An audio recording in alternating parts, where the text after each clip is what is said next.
ಯಾರಿಗೆಲ್ಲ ಅಣಬೆ ಇಷ್ಟ ಅವರು ಈ ವಿಡಿಯೋನ ತಪ್ಪದೆ ನೋಡಿ, ಯಾಕಂದರೆ ಬೇಗ ಆಗುತ್ತೆ, ತುಂಬ ಟೇಸ್ಟಿಯಾಗಿರುತ್ತೆ ಈ ಒಂದು ಅಣಬೆ ಕರಿ. ಬನ್ನಿ ಹಾಗಾದರೆ ಈ ಟೇಸ್ಟಿಯಾದ ಅಣಬೆ ಕರಿನ ಚಪಾತಿ ಜೊತೆ ಹೇಗೆ ನಾವು ತಿನ್ಬೋದು ಅಂತ ಹೇಳೋಣ. ಅಂದರೆ ತಿನ್ನೋ ತೋರಿಸ್ತಿಲ್ಲ, ಅಣಬೆ ಕರಿ ಮಾಡೋ ತೋರಿಸ್ತೀನಿ. ಬನ್ನಿ. ಈಗ ಫಸ್ಟಿಗೆ ಇಲ್ಲಿ ಅಣಬೆನ ನಾನು ಕಟ್ ಮಾಡ್ಕೊಳ್ತಾ ಇದ್ದೀನಿ. ಇದು ಕೋಲಣಬೆ, ನಾಟಿ ಅಣಬೆ. ಈ ರೀತಿ ಸಿಕ್ಕರೆ, ಇಲ್ಲಾಂದರೆ ನಿಮಗೆ ಅಂಗಡಿಯಲ್ಲಿ ಸಿಕ್ಕ ಅಣಬೆ ಕೂಡ ನೀವು ಈ ರೀತಿ ಮಾಡ್ಕೋಬೋದು. ಒಂದು ಮಿಕ್ಸಿ ಜಾರಿಗೆ ಈರುಳ್ಳಿ, ಟೊಮೆಟೊ, ಸ್ವಲ್ಪ ಕೊತ್ತಂಬರಿ ಸೊಪ್ಪು, ಸ್ವಲ್ಪ ನೀರನ್ನು ಹಾಕಿಬಿಟ್ಟು ನುಣ್ಣಗೆ ಪೇಸ್ಟ್ ಮಾಡ್ಕೊಳ್ಳಿ. ಎಷ್ಟು ಸಾಧ್ಯನೋ ಅಷ್ಟು ನುಣ್ಣಗೆ ಮಾಡಿ, ತುಂಬ ರುಚಿಯಾಗಿ ಬರುತ್ತೆ.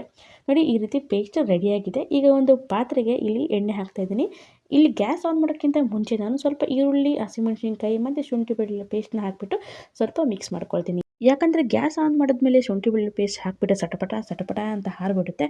ಆದ್ದರಿಂದ ಗ್ಯಾಸ್ ಆನ್ ಮಾಡೋಕ್ಕಿಂತ ಮುಂಚೆ ಶುಂಠಿ ಬೆಳ್ಳುಳ್ಳಿ ಪೇಸ್ಟ್ನ ಹಾಕಿಬಿಟ್ಟು ಮಿಕ್ಸ್ ಮಾಡಿಕೊಂಡು, ನಂತರದಲ್ಲಿ ಗ್ಯಾಸ್ ಆನ್ ಮಾಡಿಬಿಟ್ಟು ಹಸಿ ವಾಸನೆ ಹೋಗುವವರೆಗೂ ಸ್ವಲ್ಪ ಫ್ರೈ ಮಾಡಿಕೊಂಡು, ನಂತರದಲ್ಲಿ ಇಲ್ಲಿ ನಾವು ಏನು ಪೇಸ್ಟ್ ಮಾಡಿದ್ವಲ್ಲ, ರುಬ್ಬಿದ್ವಲ್ಲ, ಆ ಮಸಾಲೆಯನ್ನು ಹಾಕಿಬಿಟ್ಟು ಈಗ ಪೂರ್ತಿಯಾಗಿ ಮಿಕ್ಸ್ ಮಾಡಬೇಕು. ಇವಾಗ ಜೊತೆಗೆ ಸ್ವಲ್ಪ ಉಪ್ಪನ್ನು ಹಾಕಿಬಿಟ್ಟು ಇಲ್ಲಿ ಎಣ್ಣೆ ಏನು ಹಾಕಿದ್ವಿ ಆ ಎಣ್ಣೆ ಎಲ್ಲ ಮೇಲೆ ಬರಬೇಕು. ಅಂದರೆ ಕಲರ್ ಕೂಡ ಚೇಂಜ್ ಆಗುತ್ತೆ, ನೋಡ್ತಾ ಇರ್ಬೋದು. ಸ್ವಲ್ಪ ಹೊತ್ತಾದಮೇಲೆ ಒಂದು 5 ನಿಮಿಷ ಆಗಿದೆ ಫ್ರೈ ಮಾಡೋದಕ್ಕೆ, ಮೀಡಿಯಮ್ ಒಂದು ಫ್ಲೇಮಲ್ಲಿ.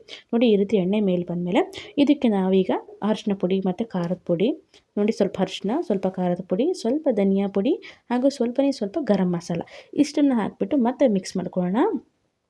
ಮತ್ತು ಈ ಮಸಾಲೆ ಏನು ಹಾಕಿದ್ವಿ ಇದನ್ನು ಕೂಡ ಚೆನ್ನಾಗಿ ಫ್ರೈ ಆಗಬೇಕು, ಎಣ್ಣೆ ಬಿಟ್ಕೋಬೇಕು. ನೀವು ಮುಚ್ಚಳ ಮುಚ್ಚಿ ಕೂಡ ಇದನ್ನು ಫ್ರೈ ಮಾಡ್ಕೋಬೋದು.